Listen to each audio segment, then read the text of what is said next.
बोल श्री अंबे मात की जय। नमस्कार मित्रांनो, मी ओम आणि आज आहे नवरात्रीचा पहिला दिवस। माँ पार्वतीचा पूर्वजन्म माता सतीच्या रूपात झाला होता। माँ सतीने भगवान शिवाशी आपल्या पिता दक्ष यांच्या इच्छेच्या विरोधात विवाह केला होता। एकदा राजा दक्षाने एक मोठा यज्ञ आयोजित केला, ज्यामध्ये त्यांनी सर्व देवी देवतांना आमंत्रित केले होते, परंतु आपल्या जवळाला भगवान शिवाला आमंत्रित केले नाही।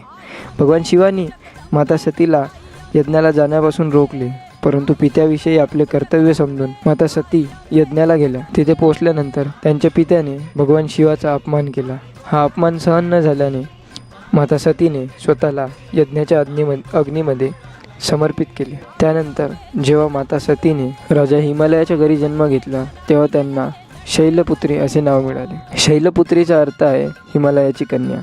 हे माँ पार्वतीचे पहिले रूप मानले जाते, म्हणून नवरात्रीच्या पहिल्या दिवशी माँ शैलपुत्रीची पूजा केली जाते। शक्तीच्या या पहिल्या रूपाची उपासना करून भक्त आपले जीवन शुभतेने आणि आध्यात्मिक ऊर्जेने परिपूर्ण करतात।